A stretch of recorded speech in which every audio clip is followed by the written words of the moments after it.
पिछले एपिसोड में हमने देखा वे घाव मिस लूसी नहीं बनाए थे। अब आगे एपिसोड 24 डॉक्टर सीवार्ड की डायरी जारी। कुछ देर के लिए मुझ पर शुद्ध क्रोध हावी हो गया। ऐसा लगा मानो उसने उसके जीवन काल में ही लूसी के चेहरे पर प्रहार किया हो। मैंने मेज पर जोर से हाथ मारा और उठ खड़ा हुआ और उससे कहा, डॉक्टर वैन हेल्सिंग, क्या आप पागल हो गए हैं? उसने सिर उठाकर मेरी ओर देखा और उसके चेहरे की कोमलता ने किसी तरह मुझे तुरंत शांत कर दिया। काश मैं पागल होता। उसने कहा, पागलपन तो इस सच्चाई के मुकाबले आसान होता। ओह मेरे मित्र, तुम क्या सोचते हो?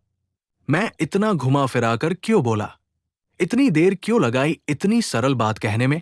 क्या इसलिए कि मैं तुमसे नफरत करता हूं और जीवन भर करता आया हूं? क्या इसलिए कि मैं तुम्हें दुख देना चाहता था? क्या इसलिए कि अब इतने देर बाद मैं उस समय का बदला लेना चाहता था जब तुमने मेरी जान बचाई थी, एक भयानक मृत्यु से? नहीं, मुझे क्षमा करें, मैंने कहा। वो आगे बोला, मेरे मित्र, ऐसा इसलिए था क्योंकि मैं तुम्हें यह बात धीरे धीरे कोमलता से बताना चाहता था, क्योंकि मैं जानता हूं कि तुमने उस मधुर स्त्री से कितना प्रेम किया है, लेकिन अभी भी मुझे उम्मीद नहीं है कि तुम विश्वास करोगे। किसी अमूर्त सत्य को तुरंत स्वीकार करना बहुत कठिन होता है, खासकर तब जब हम हमेशा उसके नाम पर विश्वास करते आए हों। और उससे भी कठिन है किसी इतने दुखद ठोस सत्य को स्वीकार करना, और वो भी मिस लूसी जैसी किसी के बारे में। आज रात मैं इसे सिद्ध करूंगा। क्या तुम मेरे साथ चलने का साहस करोगे? ये सुनकर मैं हिल गया। कोई भी व्यक्ति ऐसे सत्य को सिद्ध करना पसंद नहीं करता, सिवाय बायन के ईर्ष्या के संदर्भ में, और उसी सत्य को सिद्ध करना जिसे वो सबसे अधिक घृणा करता था। उसने मेरी हिचकिचाहट देखी और बोला, तर्क सरल है। इस बार किसी पागल का तर्क नहीं, जो धुंधले दलदल में एक टापू से दूसरे टापू पर कूदता है। यदि ये सत्य नहीं है तो प्रमाण हमें राहत देगा। सबसे बुरा यह होगा कि कोई हानि नहीं होगी, लेकिन अगर ये सत्य हुआ, यही भय है। फिर भी हर भय मेरे पक्ष को मजबूत करेगा, क्योंकि उसमें विश्वास की आवश्यकता छिपी है। आओ, मैं तुम्हें बताता हूं कि मैं क्या प्रस्ताव रखता हूं। पहले हम अभी चलें और उस बच्चे को अस्पताल में देखें, नॉर्थ हॉस्पिटल के डॉ विंसेंट, जहां अखबारों के अनुसार वो बच्चा है, मेरे मित्र है, और शायद तुम्हारे भी, क्योंकि तुम एम्स्टर्डम में उनके साथ पढ़े हो। वह दो वैज्ञानिकों को अपने केस को देखने देंगे। अगर दो मित्रों को न भी दें, हम उन्हें कुछ नहीं बताएंगे, बस इतना कि हम सीखना चाहते हैं। और फिर उसने अपनी जेब से एक चाबी निकाली और उसे ऊपर उठाकर दिखाया। और फिर हम, तुम और मैं, उस कब्रिस्तान में रात बिताएंगे जहां लूसी दफन है। ये उस मकबरे की चाबी है। मुझे ये ताबूत वाले आदमी से मिली थी ताकि मैं इसे आर्थर को दे सकूं। मेरा दिल बैठ गया, क्योंकि मुझे लगा कि हमारे सामने कोई भयानक परीक्षा आने वाली है। मैं कुछ कर नहीं सकता था, इसलिए मैंने हिम्मत जुटाई और कहा कि हमें जल्दी करनी चाहिए, क्योंकि दोपहर ढल रही थी। हमने बच्चे को जागा हुआ पाया। उसने कुछ देर सोया था और थोड़ा भोजन भी कर लिया था, और कुल मिलाकर वो ठीक हो रहा था। डॉ विंसेंट ने उसके गले से पट्टी हटाई और हमें घाव दिखाए। उनमें और लूसी के गले पर पड़े निशानों में कोई फर्क पहचानना मुश्किल था। वे छोटे थे और किनारे ताजे लग रहे थे, बस इतना ही अंतर था। हमने विंसेंट से पूछा कि वो इन्हें किस कारण से जोड़ते हैं, और उन्होंने उत्तर दिया कि ये किसी जानवर के काटने से हुआ होगा, शायद चूहे का। लेकिन उनके विचार से ये उन चमगादड़ों में से किसी का काम हो सकता है जो लंदन के उत्तरी हिस्सों में बहुतायत में पाए जाते हैं।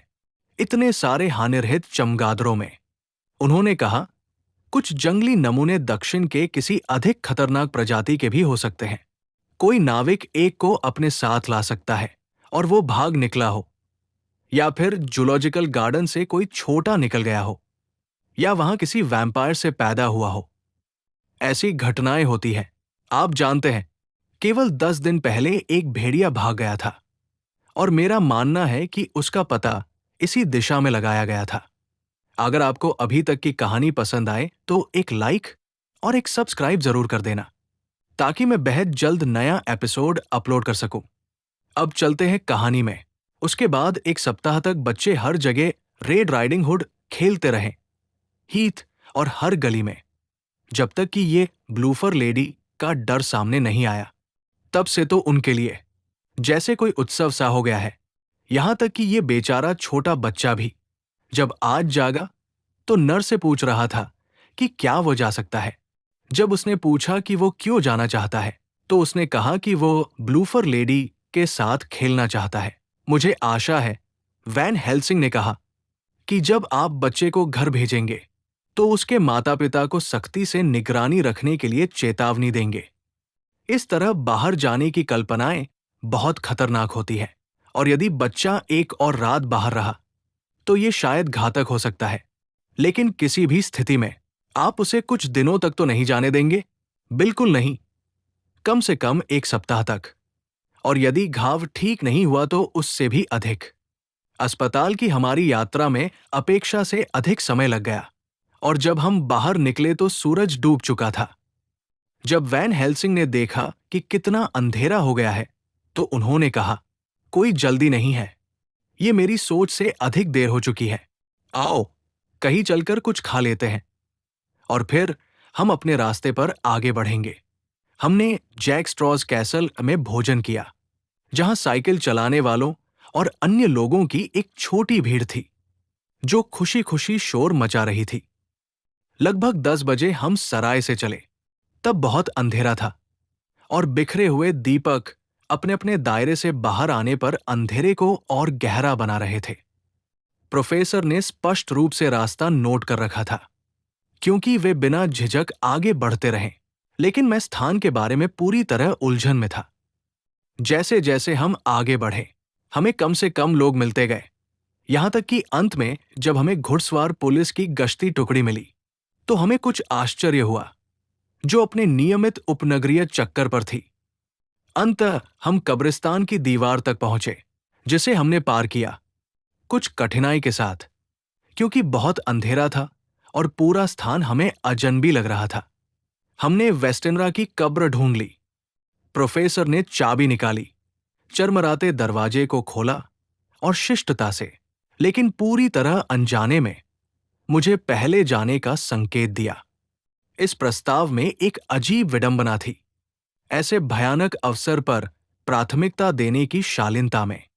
मेरा साथी तेजी से मेरे पीछे आया और सावधानी से दरवाजा बंद कर दिया, ये सुनिश्चित करने के बाद कि ताला गिरने वाला है, स्प्रिंग वाला नहीं। यदि दूसरा होता तो हम बुरी स्थिति में फंस जाते। फिर उन्होंने अपने बैग में टटोल कर माचिस और एक मोमबत्ती निकाली और रोशनी करने लगे। दिन में, और जब ताजे फूलों से सजी हुई थी, तब भी वो मकबरा काफी भयानक लगता था।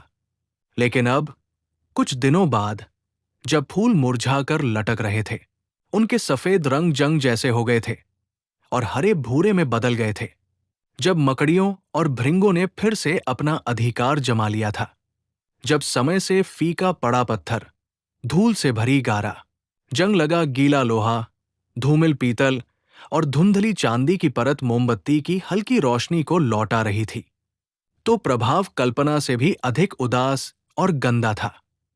ये अनिवार्य रूप से ये एहसास दिलाता था कि जीवन केवल पशु जीवन ही नहीं, बल्कि और भी बहुत कुछ समाप्त हो सकता है। वैन हेल्सिंग अपने काम को व्यवस्थित रूप से कर रहे थे, अपनी मोमबत्ती को इस तरह पकड़े हुए कि वे ताबूत की पट्टिकाएं पढ़ सकें, और इस तरह की पिघला हुआ मोम सफेद धब्बों के रूप में गिरकर धातु पर जम जाए। उन्होंने लूसी के ताबूत की पुष्टि की। फिर अपने बैग में खोजकर उन्होंने एक पेचकस निकाला। आप क्या करने जा रहे हैं? मैंने पूछा। ताबूत खोलना। तुम अभी विश्वास करोगे। तुरंत ही उन्होंने पेंच खोलने शुरू कर दिए और अंततः ढक्कन हटा दिया, जिससे नीचे शीशे का आवरण दिखाई दिया। ये दृश्य मेरे लिए लगभग असहनीय था। ऐसा लगा मानो ये मृतका का अपमान हो। जैसे वो जीवित अवस्था में सोते समय उसके कपड़े उतार देना। मैंने वास्तव में उनका हाथ पकड़ लिया ताकि उन्हें रोक सकूं। उन्होंने केवल इतना कहा, तुम देखोगे, और फिर अपने बैग से एक छोटी आरी निकाली। उन्होंने पेचकस को तेजी से नीचे की ओर मारते हुए शीशे में छेद किया, जिससे मैं सिहर उठा। ये छेद इतना बड़ा था कि आरी का सिरा उसमें जा सके। मुझे उम्मीद थी कि एक सप्ताह पुराने शव से गैस निकलेगी। हम डॉक्टरों को, जिन्हें अपने खतरों का अध्ययन करना पड़ता है, ऐसी चीजों की आदत डालनी पड़ती है, और मैं दरवाजे की ओर पीछे हट गया। लेकिन प्रोफेसर एक पल के लिए भी नहीं रुके। उन्होंने शीशे के ताबूत के एक किनारे के साथ लगभग 2 फीट तक काटा, फिर पार और दूसरी तरफ नीचे। ढीले किनारे को पकड़कर उन्होंने उसे ताबूत के पाव की ओर मोड़ दिया और मोमबत्ती को छेद में उठाकर मुझे देखने का संकेत दिया। मैं पास गया और देखा। ताबूत खाली था। यह मेरे लिए निश्चित रूप से एक बड़ा आश्चर्य था और मुझे गहरा आघात लगा। लेकिन वैन हेल्सिंग अप्रभावित रहे। अब वे अपने निष्कर्ष को लेकर पहले से भी अधिक आश्वस्त थे और इसलिए अपने कार्य को आगे बढ़ाने के लिए अधिक साहसी हो गए। क्या अब तुम संतुष्ट हो, मित्र जॉन? उन्होंने पूछा। मेरे स्वभाव की सारी जिद्दी तर्कशीलता जाग उठी और मैंने उत्तर दिया, मैं संतुष्ट हूं कि लूसी का शरीर उस ताबूत में नहीं है। लेकिन इससे केवल एक ही बात सिद्ध होती है, और वो क्या है, मित्र जॉन? कि वो वहां नहीं है। ये अच्छा तर्क है, उन्होंने कहा, जहां तक ये जाता है। लेकिन तुम ये कैसे समझाओगे कि वो वहां क्यों नहीं है? शायद कोई शव चुराने वाला, मैंने सुझाव दिया।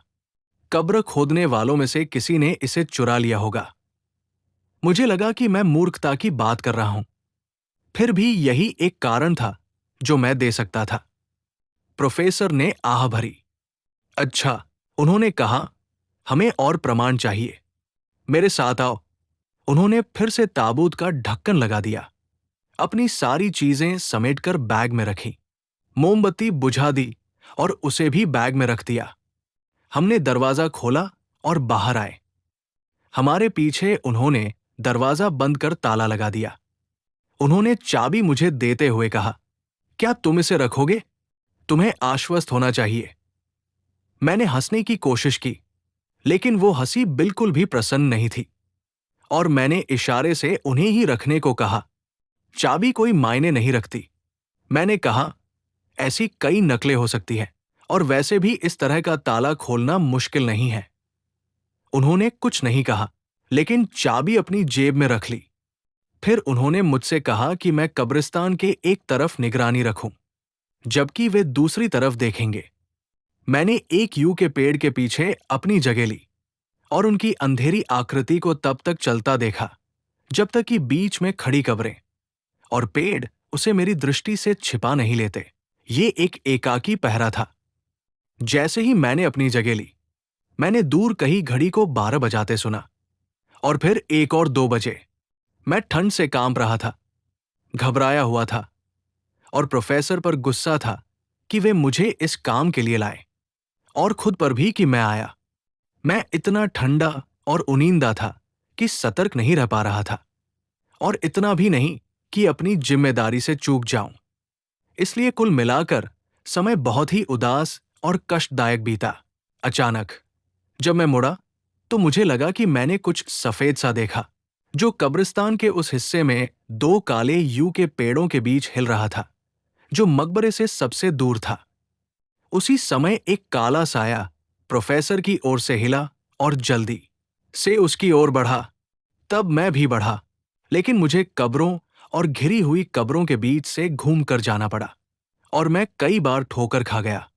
आसमान बादलों से ढका था, और कहीं दूर एक मुर्गे की बांग सुनाई दी।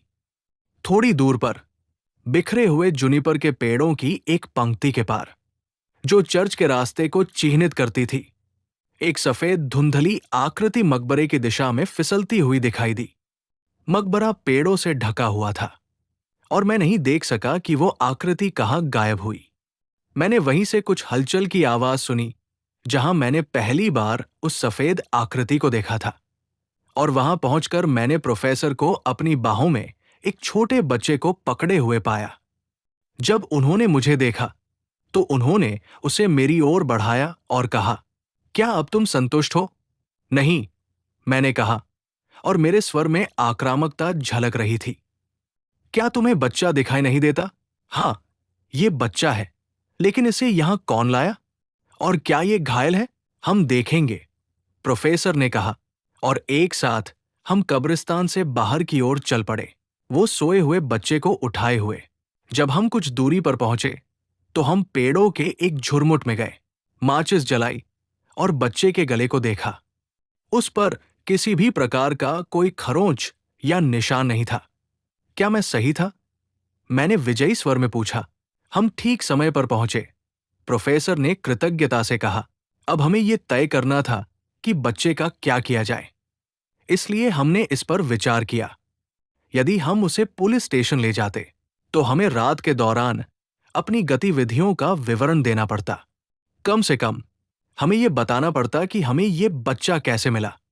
इसलिए अंततः हमने तय किया कि हम उसे हीथ पर ले जाएंगे, और जब हमें किसी पुलिस वाले के आने की आहट होगी तो हम उसे वहां छोड़ देंगे जहां वो उसे अवश्य देख सके। फिर हम जितनी जल्दी हो सके घर लौट जाएंगे। सब कुछ ठीक ही हुआ। हैम्पस्टेड हीथ के किनारे हमें एक पुलिस वाले के भारी कदमों की आहट सुनाई दी, और बच्चे को रास्ते पर रखकर हम इंतजार करने लगे और देखते रहे जब तक कि उसने अपनी लालटेन इधर-उधर घुमाते हुए उसे देख नहीं लिया। हमने उसके आश्चर्य का उद्गार सुना और फिर हम चुपचाप वहां से चले गए। सौभाग्य से हमें स्पैनियार्ड्स के पास एक गाड़ी मिल गई और हम शहर की ओर चल पड़े।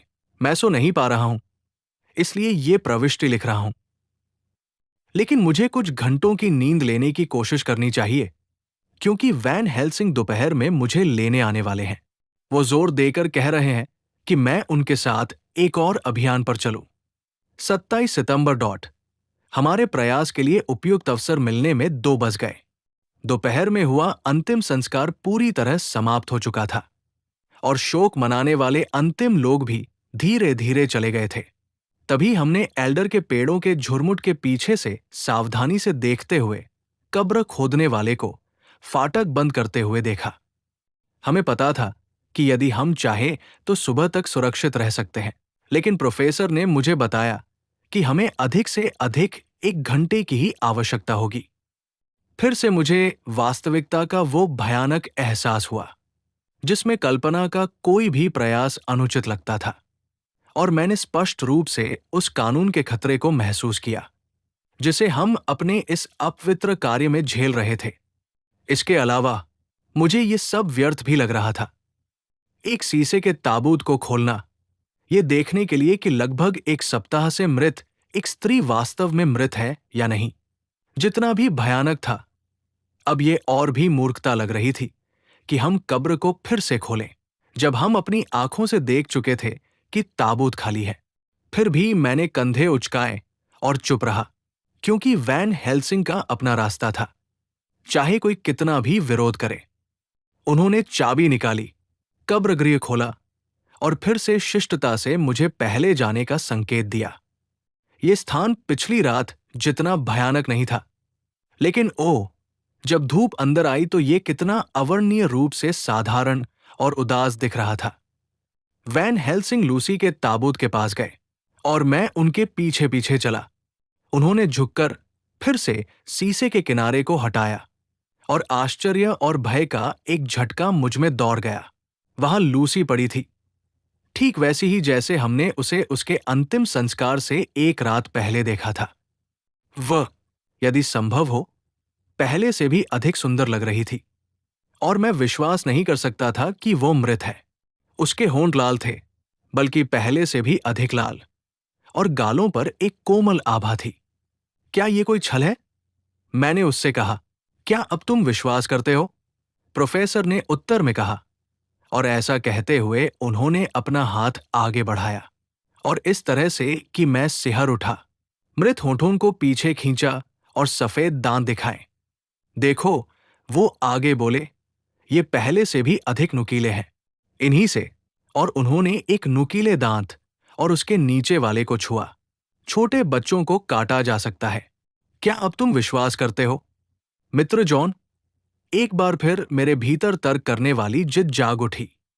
मैं उनके द्वारा सुझाए गए इस भयानक विचार को स्वीकार नहीं कर सकता था। इसलिए तर्क करने का एक प्रयास करते हुए, जिस पर मुझे उसी क्षण शर्म आ रही थी, मैंने कहा, उसे कल रात के बाद यहां रखा गया होगा। सच में? और किसके द्वारा? मुझे नहीं पता। किसी ने ये किया है, और फिर भी वो एक सप्ताह से मृत है। इस समय में अधिकांश लोग ऐसे नहीं दिखते। इसका मेरे पास कोई उत्तर नहीं था, इसलिए मैं चुप रहा। वैन हेल्सिंग ने मेरी चुप्पी पर ध्यान नहीं दिया। कम से कम उन्होंने न तो खेद दिखाया और न ही विजय। वो मृत स्त्री के चेहरे को ध्यान से देख रहे थे, पलकों को उठाकर आंखों को देख रहे थे और फिर से होठों को खोलकर दांतों की जांच कर रहे थे। फिर वो मेरी ओर मुड़े और बोले। क्या बोले, अगर आपको जानना है तो जुड़े रहिए फ्यूचरलेंस के साथ, क्योंकि यहीं पर मिलेगा आपको नेक्स्ट एपिसोड।